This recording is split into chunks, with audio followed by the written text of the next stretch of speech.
नमस्कार दोस्तों। आज हम लोग कबीर दास की काव्यगत विशेषताओं के ऊपर चर्चा करेंगे और देखेंगे कि कबीर दास जैसे महान कवि या भक्त की क्या क्या काव्यगत विशेषताएं हो सकती हैं। मैंने बहुत ही सरल शब्दों में इस उत्तर को तैयार किया है। आशा करती हूँ आप लोगों को समझ भी आएगा और आप लोग इसको आनंद के साथ पढ़ेंगे भी। परंतु वीडियो को शुरू करने से पहले मैं आप लोगों से आग्रह करना चाहती हूँ कि वीडियो को लाइक कर दें और चैनल को अगर आप लोगों ने सब्सक्राइब नहीं किया है तो कृपया चैनल को भी सब्सक्राइब कर दें। चलिए अब हम वीडियो को शुरू करते हैं।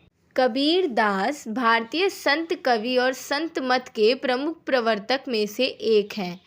उनके काव्य की विशेषताएं निम्नलिखित हैं, जिसको हम आगे एक एक करके चर्चा करते हैं। पहली विशेषता है भाषा। कबीर के काव्य की एक विशेषता उनकी सरल और जनप्रिय भाषा है। उनके दोहे और भजनों में साधारण भाषा का उपयोग होता है, जिससे वे लोगों के दिलों तक पहुँचते हैं।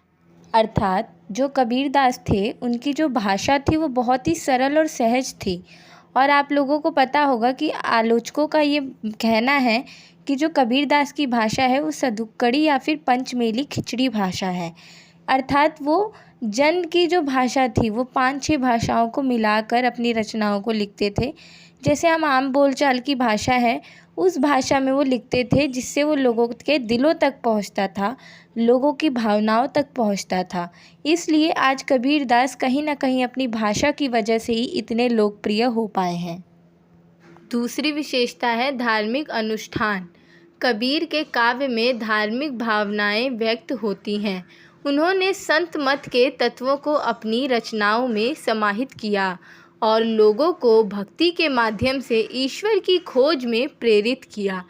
जैसा कि आप लोग जानते ही हैं, कबीर दास जो थे वो भक्ति काल के समय के एक बहुत बड़े कवि और रचनाकार बने हैं।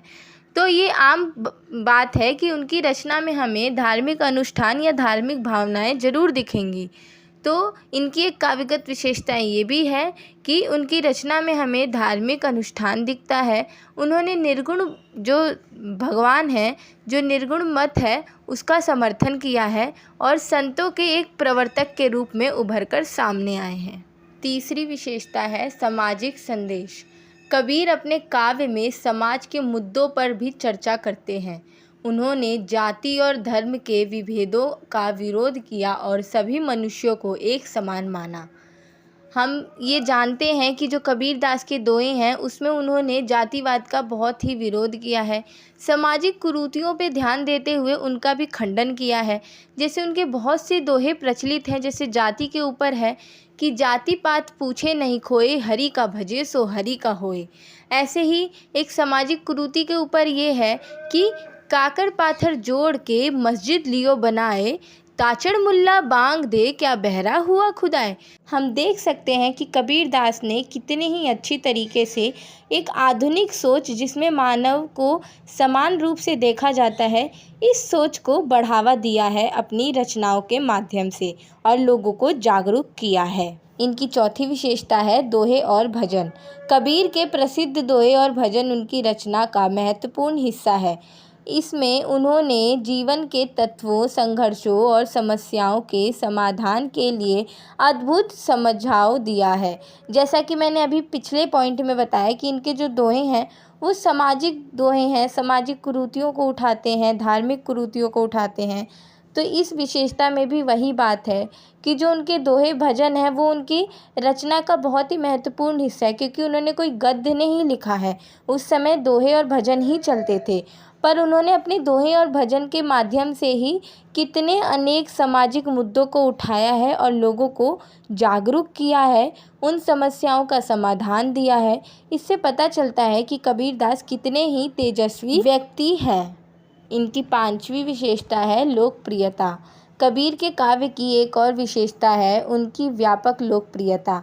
उनके दोहे और भजन लोगों के बीच बहुत पसंद किए जाते हैं और उन्हें अल्पकालिक तक पहुंचाया जाता है। मतलब यहाँ आप देख सकते हो कि उनकी लोकप्रियता कितनी अत्यधिक है। इस लोकप्रियता का कारण उनकी भाषा है और उस दोहे और जो भजन है उनमें उठाए गए मुद्दे हैं। इस वजह से उनकी लोकप्रियता अत्यधिक है। और भाषा, क्योंकि भाषा उन्होंने बहुत ही सरल और सहज उठाई थी, इस वजह से भी उनकी लोकप्रियता है।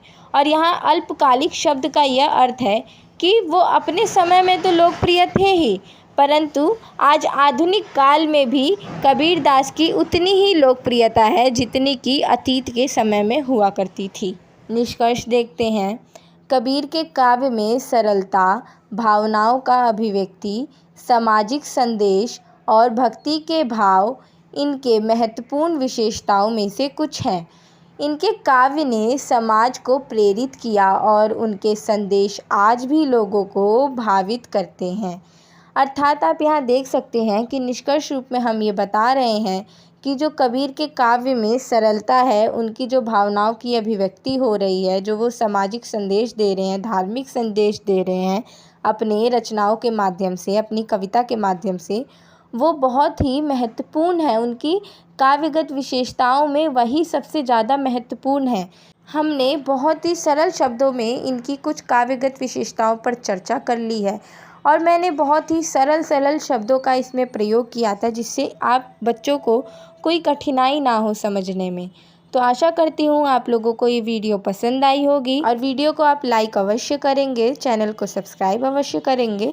मिलते हैं अगली वीडियो के साथ। धन्यवाद।